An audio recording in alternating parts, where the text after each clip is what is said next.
Hi guys, welcome back to my channel. I hope you're having a great day so far. So for today's video, I wanted to talk about products that have grown on me, products that I didn't necessarily love or even like the first couple times I used them, but for one reason or another, they've really grown on me. I think this is such an important thing for me to talk about in a video, because I think the nature of having this platform and being on YouTube and also seeing creators all the time on Instagram, we have these like habits, the way that we purchase products and how we use products and the way we discard products.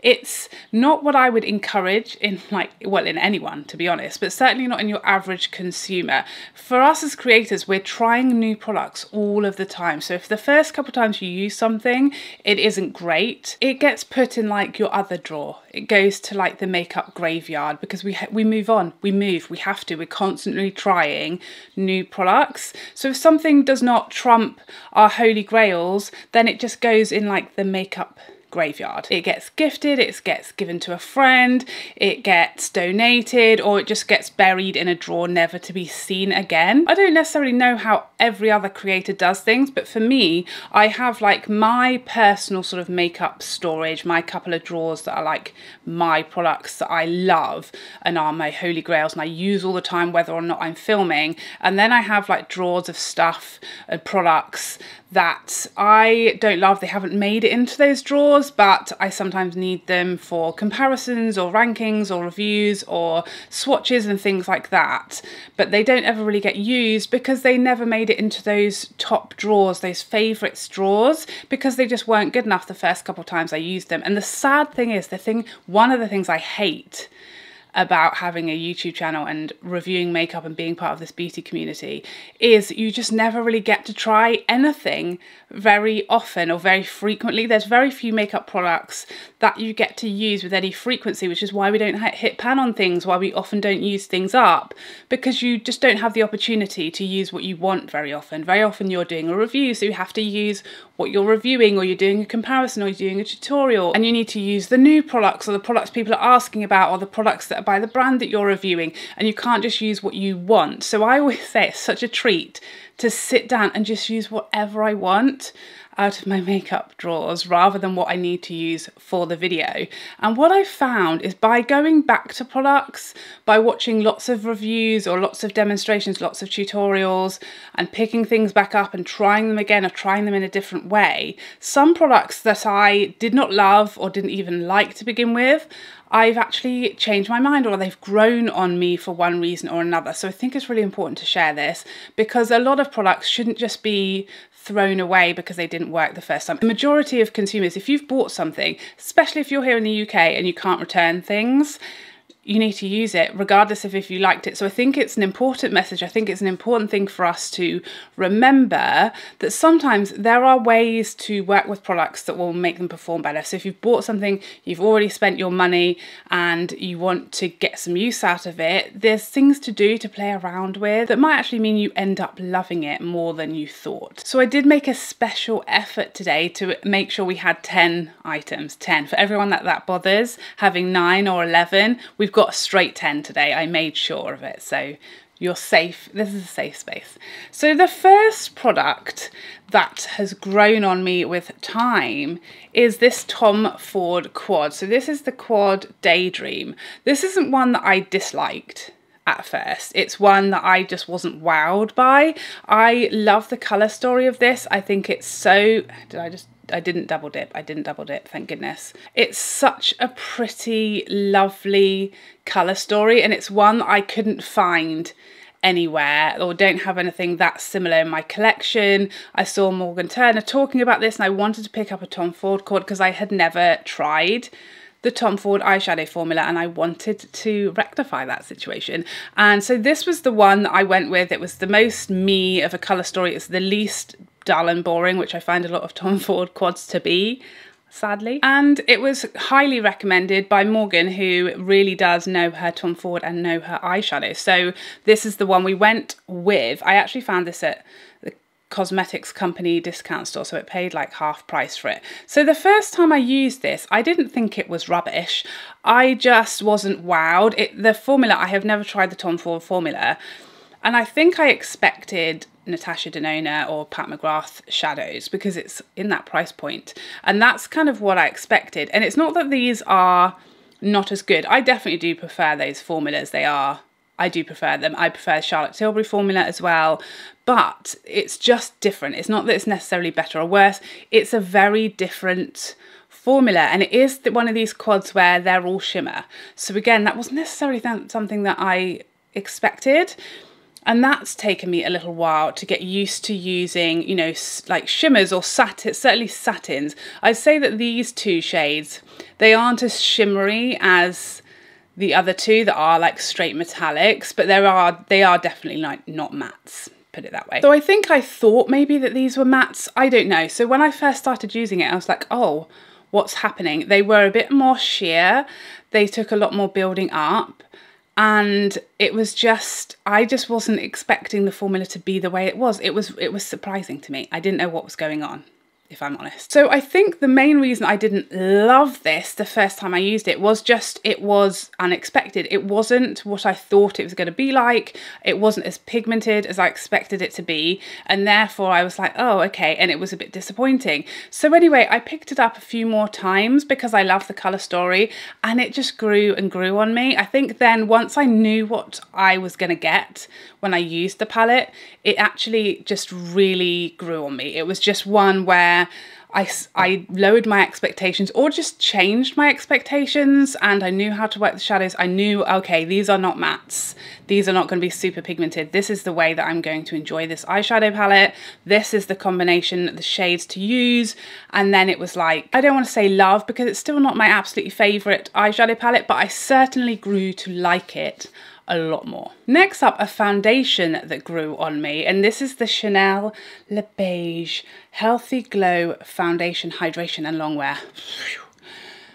So yes, this one was my first ever Chanel foundation. So it's not necessarily the same thing with the Tom Ford quad where it wasn't what I was expecting. It pretty much was. It pretty much does what it says on the tin. It was hydrating and it had a beautiful glowy luminous finish, a nice amount of coverage. I did get a good shade for me, for my winter shade at least. But yeah, the first couple of times I used this, I kind of wrote it off. And the main reason, or really the only reason why I wrote it off so much, is it didn't wear well. So, you know, for me, I need a foundation to like wear as well as my favourites. My Cle De Peau, my Tom Ford, my Estee Lauders, those are my top drawer foundations. If you want to get into the top drawer, you can't look a mess after 6 hours. And this one, it just deteriorated too quickly in comparison to like the foundations that I love the most. And it was a similar foundation. It was glowy, luminous, hydrating, it was plumping, a smoothing, glowy, natural, medium coverage. It hit all those, ticked all those markers that I love about foundation, but the wear time just wasn't there. And what changed the game for me with this one was setting it with powder. So one, I don't ever wear this foundation if I'm going for like a 10 day, I mean, that would be a challenge. 10-hour day that I know this is not going to hold up, I'll wear one that I know will do better.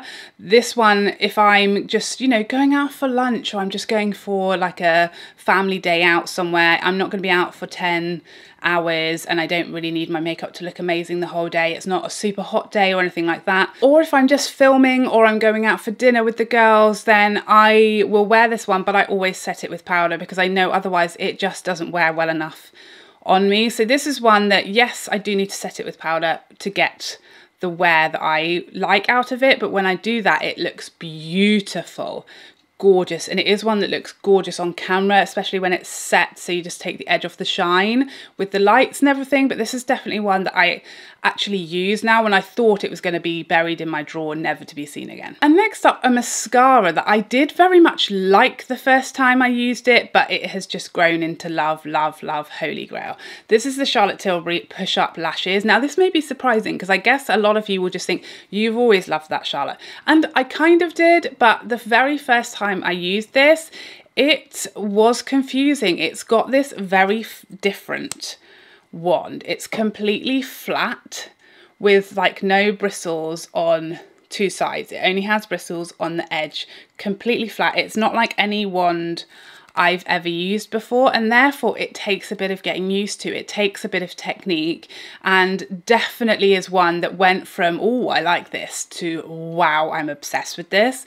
So yeah, this one was definitely about technique. I watched some videos, I read Charlotte Tilbury's recommendations on how to apply this, and I definitely was not applying it how they recommend you to. So with this one, you're supposed to kind of swipe on the mascara with the paddle side and then comb through. So you're kind of distributing a whole load of product and then combing it through, because it is that very hard, like firm, spiky type of one. I know lots of people don't like that if it pokes them in the eyeballs. I love that because I like to have that sort of real combing through of the lashes, rather than, you know, maybe having some trouble with some clumps. I like a good combing, a solid combing through those lashes, and this one just does it for me. Now it just makes it so much quicker.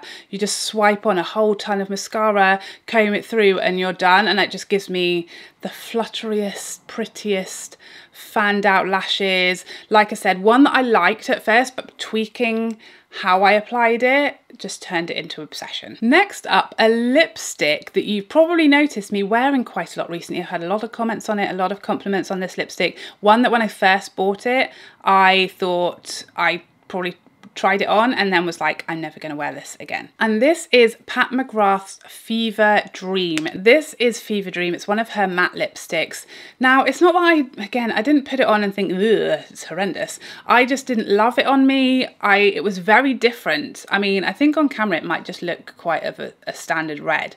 It's quite a rusty red, is how I would describe it, and it's quite muted. So I think when I first got this, it was just not a lip shade that I would normally reach for, and therefore I just kind of wrote it off again. But I started wearing it just to try, and what I will say is that the formula of this, I mean, her matte trance formula is amazing, but this specific shade, I feel like it's the best of the best as far as her matte formula. It glides on like an absolute dream, and it feels like nothing's going on, yet the pigment is amazing, like full opacity.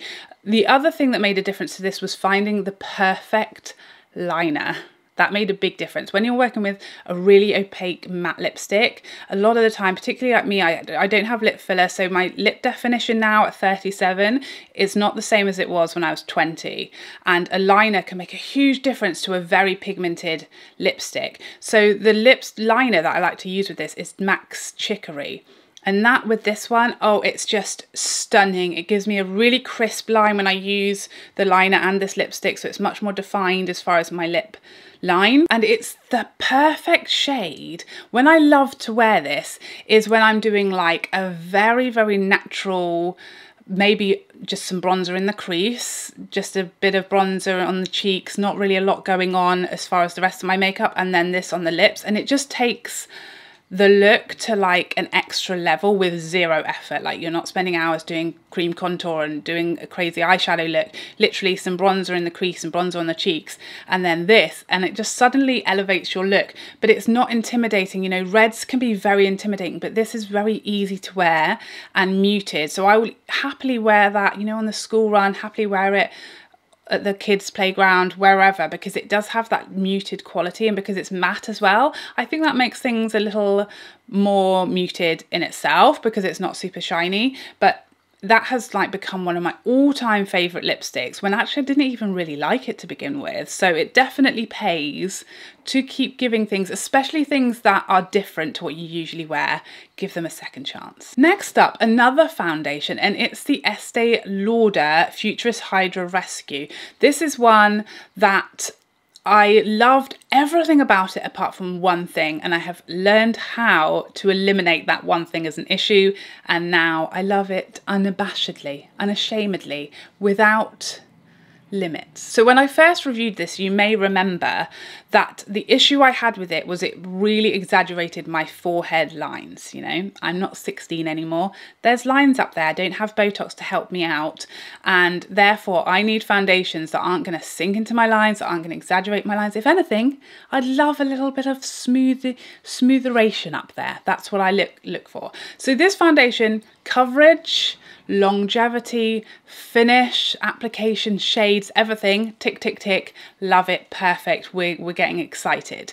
But what I found in the review and the first few times I used this was that, yeah, my forehead looked like a little Gordon Ramsay, if you will. And the other foundations in this kind of category, my Tom Ford, my Cle De Peau, they weren't doing that to me. And this one was. So it was an easy, like, well, I'm going to throw it in, not away, but I'm going to throw it in the makeup graveyard drawer. It's not going to come out because the other foundations that look as great as this one don't give me the Gordon Ramsay forehead. So why, you know, why would I go back there? But I saw everybody, like lots of other people raving about it and kept trying it again. And then I hit the jackpot when I found two things to do that stopped it aging my forehead. The first one is making sure when I use this foundation, I do eyes first. Now I have hooded eyes. People like to say I don't have hooded eyes because my eyes aren't as hooded as theirs, but that doesn't matter. There are obviously like levels of hooded eyes, and if you have a hood of any variety on your eyes are hooded. Hopefully you can see when I actually look straight ahead that I have definitely got a hood on the eyes. Can you still see some of my eyelid? Yes, I'm very happy, very grateful for that. Do I understand that some people's hooded eyes mean they have no visible lid? Yes, I do. That doesn't mean that mine aren't hooded. But because I have hooded eyes, and this is why I think a lot of people think I don't have hooded eyes, whenever I do eyeshadow, I do this. And my hood is gone. That's how I do eyeshadow. I raise my eyebrows to the roof and do my eyeshadow so that I can see my whole lid, I can see where my crease is, I can see where to put my eyeshadow. I raise my eyebrows up. And as you can see, when you don't have Botox and you're 37 and you raise your eyebrows up, your lines show, right? So if I apply this foundation and then do my eyeshadow and I spend the whole time going like this, bad things happen. My lines start to get exaggerated because the foundation hasn't dried down. The foundation is wet and then I'm opening and closing my lines. Is that a thing?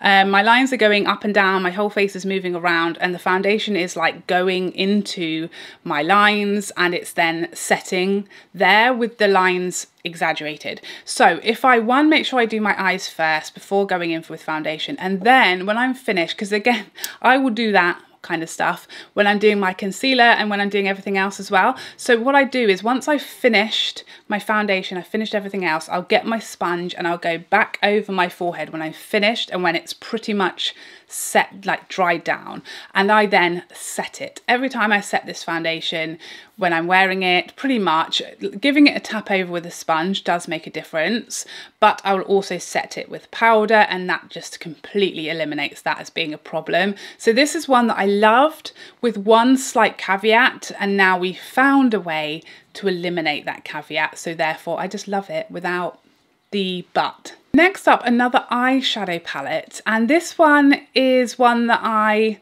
don't know that I didn't like it, but I was disappointed and I didn't love it when I first tried it, and actually a couple times when I first tried it I was like, that is never getting used again. And it's the Mario palette. So this is called the Master Mattes. This is one of his first launches, if not his first launch.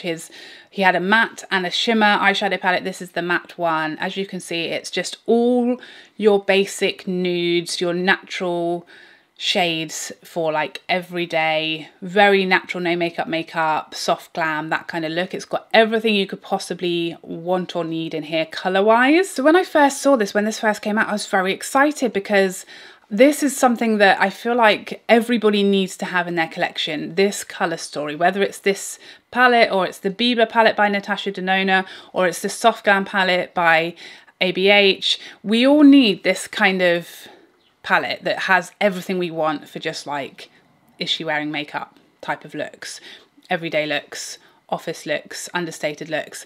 We all need this kind of colour story in our lives, or I certainly do. So when I saw this colour story, I was all over it.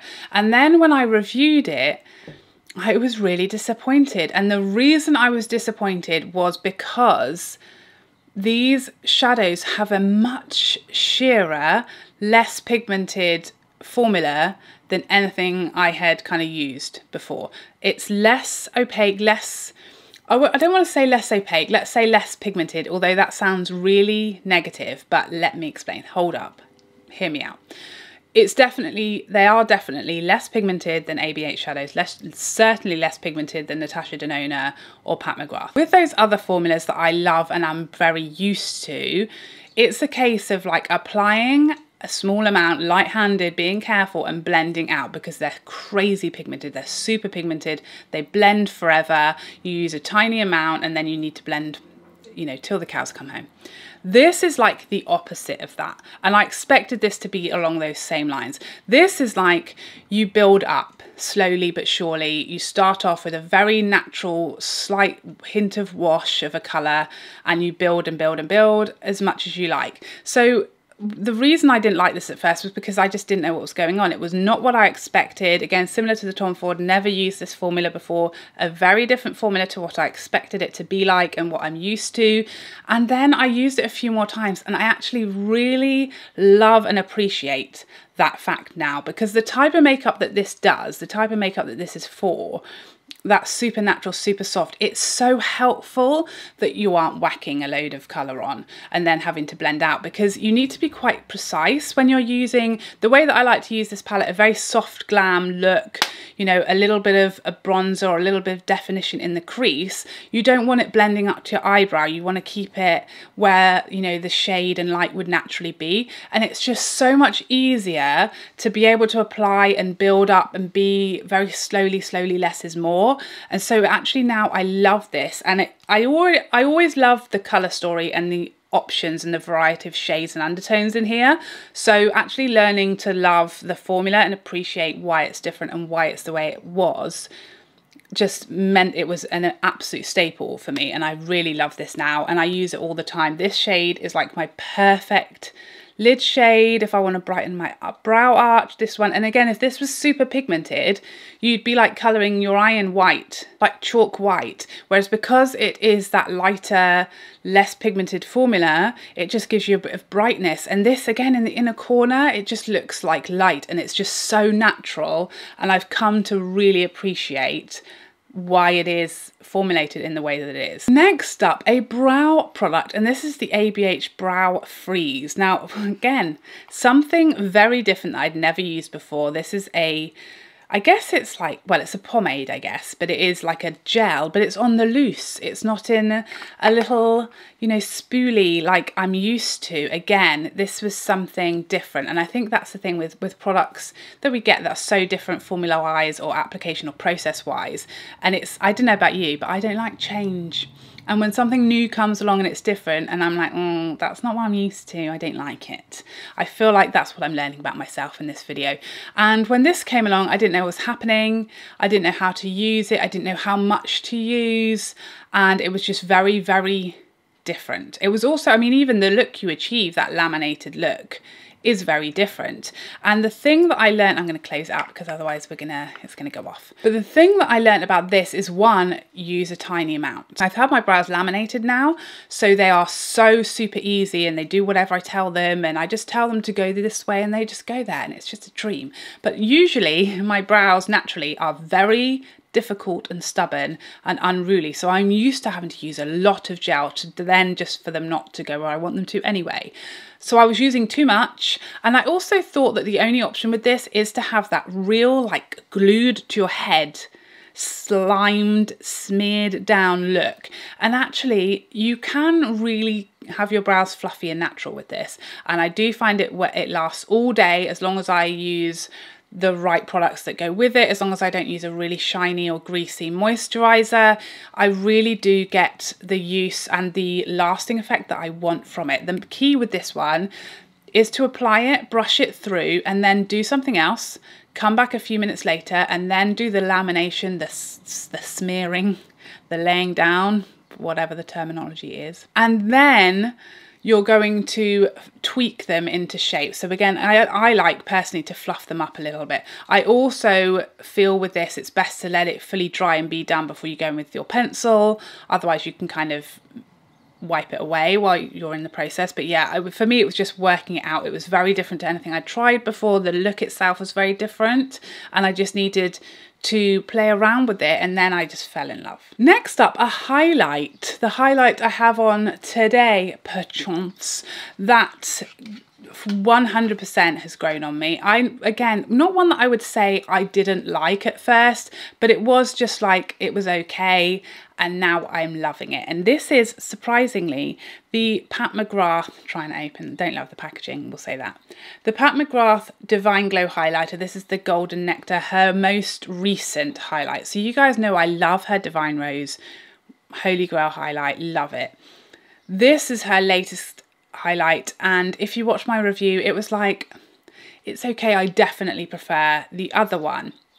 And I think I probably still do prefer the other one, but this one has like gone from a sort of 6 or 7 to like a 9 for me, wearing it today. The thing about this highlight is I was expecting it to be the same as the Divine Rose highlight that I loved. I thought it was going to be a very soft, natural, you know, buff it on all day long as much as you like, and it's just always going to be super natural. It's a completely other beast to that initial one. So when I applied it the first time, I used the same brush that I usually use with her Divine Rose, and I swirled and went ham, and it was not great. Okay, it left a bit of a cast because it's much lighter. This is definitely on the lighter scale for me highlight wise, and it's a much looser. The Divine Rose highlight, I don't even think that's what it's called, but you know the one in the purple packaging. That one, it's almost like the putty highlights. It isn't a putty highlight, but that's kind of how it applies. You know, it's like a sort of cream hybrid formula where it's like if you were to swirl your brush, nothing would kick up. There's just no powderiness to it. So you can use a lot and it's just melts in and it's very skin-like. This, if you swirl your brush, you're going to pick up a lot of product and it's not going to really end up where you want it. It's going to go over your whole cheek. It's going to be too much. And if you're not light medium skin tone, it's going to leave a bit of a lighter colour on your skin. So that was all the things that kind of went wrong for me the first time I used this. So then I learned from my mistakes.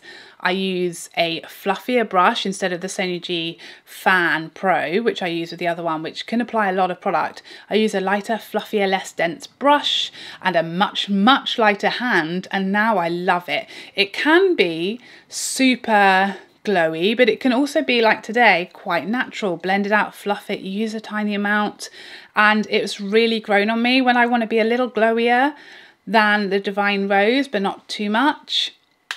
This is like becoming one of my absolute favourites. It's kind of around the same sort of formula or the same finish as like the Charlotte Tilbury Superstar Glow that I love, or the Natasha Denona I Need a Nude. It's maybe a little less metallic than that one, but it's really grown on me. And again, it's one that just from tweaking, you know, how I'm using it, my expectations, what I'm expecting, it's become a love. Next up, the Pat McGrath powder. You guys, if you're not new here, you know that this is like my holy grail under eye powder.